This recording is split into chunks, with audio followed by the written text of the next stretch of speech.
안녕하십니까. 오늘은 2023년 8월 14일 월요일입니다. 주말 잘 보내셨습니까? 네, 오늘도 구독과 좋아요, 공유 부탁드리면서 시작을 해보겠습니다. 지난 토요일 난리가 났었습니다. 2023년 호주 뉴질랜드 공동 개최 여자 월드컵 대회에 참가 중인 호주 여자 국가대표 여자 축구 국가대표 마틸다스가 브리스베인에서 열린 8강전에서 프랑스를 상대로 0대0 비기고 나서 승부차기 끝에 승리를 거두었습니다. 멜번에서는 경기는 없었지만 MCG나 페더레이션 광장, 펍, 클럽 등등에서 대형 스크린에다가 중계를 하면서 진짜 온 멜번이 갑자기 일어난 여자축구 열기에 완전히 불타올랐습니다. 오터스와 채널7이 생중계를 했는데 평소에는 이것들 어디서 중계하는지도 모르게 하다가 하여튼 이날은 생중계를 했습니다. 시청자 숫자가 417만 명으로 지금 잠정 집계되었고, 이는 2000년도 시드니 올림픽 당시에 캐시 프리먼이 400m 결승에서 금메달 딴 이후로 가장 대박난 시청률을 기록하게 되었습니다. 순간 최대 시청자 수가 720만 명으로 집계됐다고 하니까 직접 경기 MCG나 이런 데 가서 본 사람들 숫자도 어마무시하니까 글자 그대로 대부분 사람들이 이 경기를 보았다는 말이 됩니다. 마틸다즈의 다음 경기 4강전은 오는 수요일날 저녁 8시에 시드니에서 열리는데 상대는 잉글랜드입니다.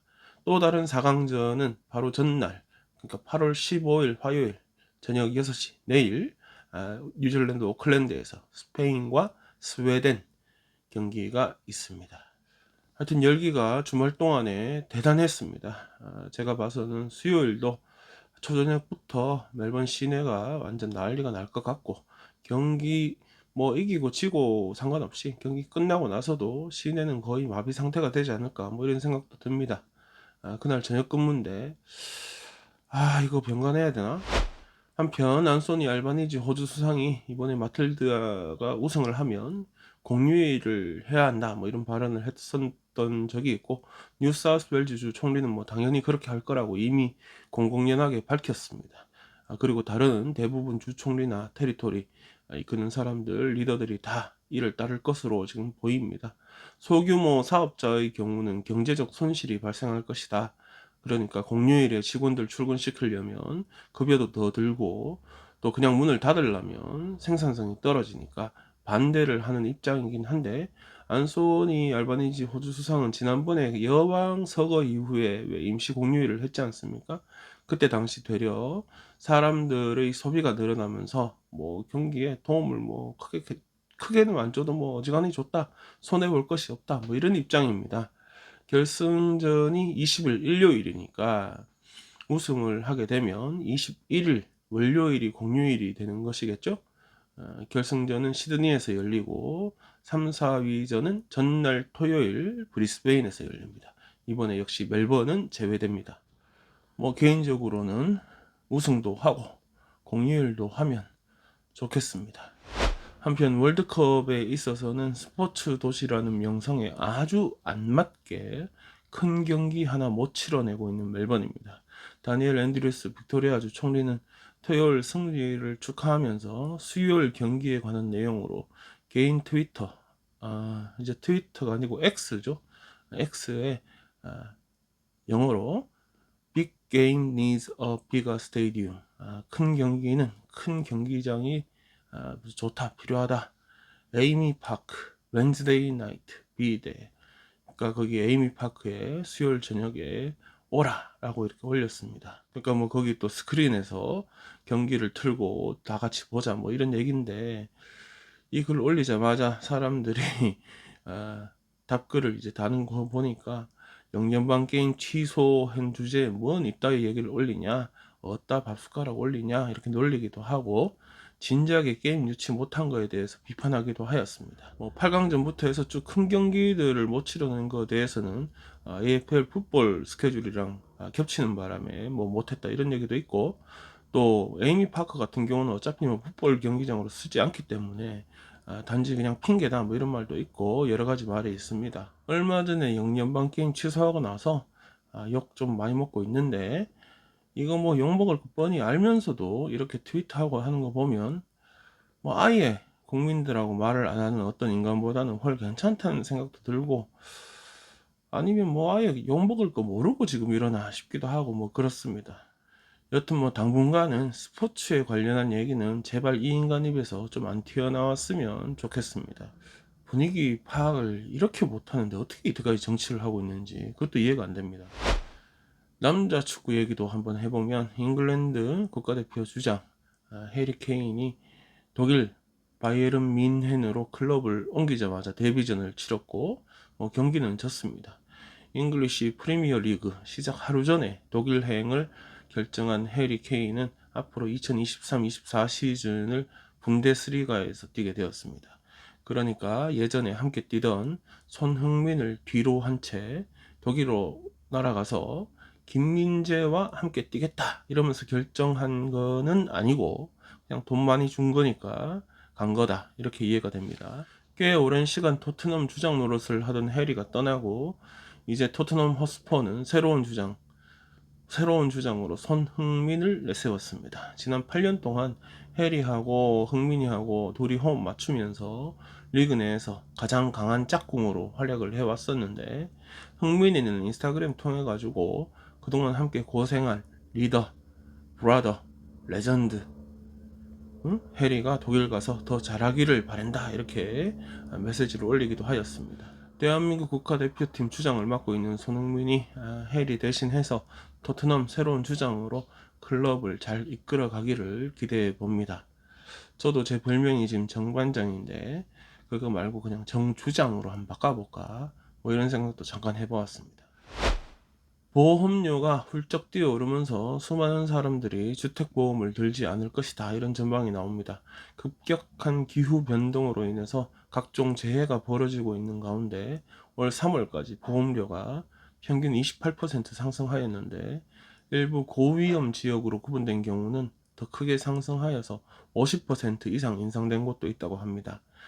다시 바꿔서 좀 얘기해보면, 보험협회가 주택보험에 대해서 오늘 발표한 바에 따르면 지난 3월 호주 전체 보험료 중간 가격이 1894불로 28%가 올라갔고, 특히 상습 홍수 피해 지역의 경우는 50% 올라갔다고 합니다.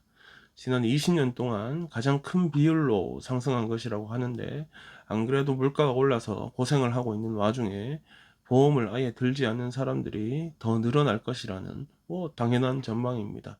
8가구 중에 한 가구는 한국말로 표현하자면 감당 불가능 스트레스? 뭐 이렇게 해야 되나?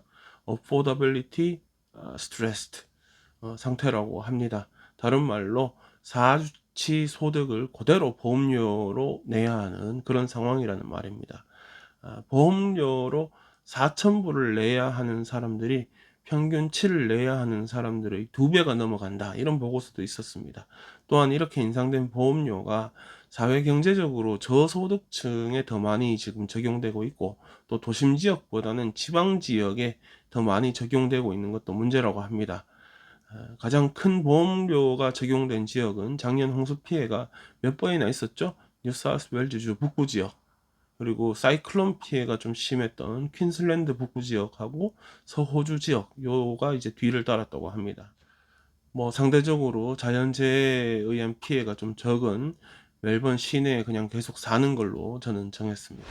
호주는 총기 소지가 불법이라서 총기 사고가 그리 자주 일어나는 편은 아닌데, 요즘 보면 총기 소지가 허용되었다면 진짜 서부 영화처럼 뭐 매일 큰 일이 벌어졌을 거라는 생각이 좀 듭니다. 시내 그 론스데일 스트리트 끄트마리에 있는 남성 클럽에서 칼부림 사고가 있었습니다. 어제 일요일 아침 이 클럽 내부에서 남성 2명이 다른 남성 3명에게 칼을 휘둘러 가지고 3명 중에 2명이 중상을 입고 병원으로 이송되었고, 1명은 경상을 입었다고 합니다. 경찰은 즉각 현장을 봉쇄하고 조사를 시작하였고, 어제 오후까지 주변 지역으로의 차량 이동도 통제되었다고 합니다. 한편 가해자 2명은 아직 잡히고 있지 않다고 합니다. 사고 현장, 이 맨스 갤러리라고 하는 데가 제가 시내 주행 대기할 때 버스를 대놓는 바로 그 앞입니다. 여기가 요즘 같은 시대에 이런 클럽들이 이렇게 버젓이 시내 한복판에서 영업하고 있다는 것도 뭐 어떻게 보면 좀 신기하긴 한데, 여튼 여기가 칼부림 현장이라고 하니까 그 앞에 맨날 이 차대 놓는 입장에서 좀 이렇게 약간의 닭살이 돋기도 했습니다. 아침에는 뭐 시내에서 그랬다 치고 오후 한 2시, 3시 그때는 포인트쿡에서 또 한 명의 남성이 다른 남성을 칼로 찔렀고, 이 찔린 남성은 구급차가 도착했을 당시에 현장에서 그냥 사망하는 일이 있었습니다. 가해자로 지목된 남성은 차를 타고 도망가다가 경찰 추적이 시작되자 멀리 도망가지 못하고 사고 치고 나서 또 차 문 열고 뛰어서 도망가다가 경찰한테 바로 잡힌 걸로 알려졌습니다. 경찰에 따르면 이 두 남성은 서로 아는 사이였다고 합니다. 그보다 토요일 저녁에는 채트넴 그 니피안 하이웨이 옆에 있는 맥도날드 주차장에서 10대들이 주차되어 있던 차량을 덮쳐가지고 차량에 있던 운전자를 칼이랑 가짜 총 이런 걸로 협박해서 끌어내고 또 차량을 훔치려다가 실패하는 일이 있었습니다. 남자는 그 운전자는 등 쪽에 칼에 찔리는 자상을 입고 병원으로 옮겨졌는데 중상은 아닌 것으로 지금 알려졌습니다. 이후 신고받고 출동한 경찰은 주변 지역에서 10대 6명을 찾아내서 구금하였으나 2명은 귀가 좋지 않은 일이 있었다고 합니다. 그래서 10대 이러면 그래도 저는 한 17, 18은 될 줄 알았더니 경찰이 조사한 거에 따르면 14세 남자의 2명, 14세 여자의 하나, 12세 남자의 하나, 요렇게 지금 경찰이 구금해서 조만간에 아동법원에 폭행 혐의로, 뭐 폭행 혐의를 포함한 여러 가지 혐의로 이제 나서게 된다고 합니다. 개인적으로 팬데믹 이후에 이 멜번 사회 전체가 뭔가 안 좋은 쪽을 향해서 다 같이 달려가고 있는 거 아닌가, 뭐 이런 느낌이 좀 들긴 합니다. 하루가 멀다 하고 10대들의 어떤 범죄가 계속 뉴스에 나오고 있고, 하루가 멀다 하고 누가 뭘 훔쳤네, 누가 누굴 때렸네, 누가 누굴 죽였네, 이런 기사가 계속 나오고, 뭐 제가 운전하면서 다녀도, 저 같은 경우는 뭐 운전이 직업이니까 운전하면서 다녀도 길바닥에서도 베라벨 이상한 일들이 많이 벌어지고 있고, 생각 같아서는 경찰들이 좀 더 순찰도 강화하고 좀 눈에 확확 띄어가지고 좀 이런 게 방지되고 하면 좋겠는데, 되려 예전보다 경찰은 더 없는 것 같은 느낌이 많이 듭니다. 여튼 정부나 빅토리아 경찰이나 딴 데 좀 신경 쓰는 것보다 이런 사회 기본적인 거에 대해서 좀 더 신경 써서 좀 안정감을 좀 찾을 수 있으면 너무 좋겠습니다. 네, 오늘 준비한 소식은 여기까지입니다. 끝까지 봐주신 분 여러분들께 감사드립니다. 요즘 제가 따로 영상 홍보도 안 하는데 그래도 뷰수가 이전보다는 2배 정도 늘어나고 있습니다. 되게 기분이 좋습니다. 오늘도 구독하고 공유 부탁 좀 드리겠습니다. 즐거운 하루 되십시오.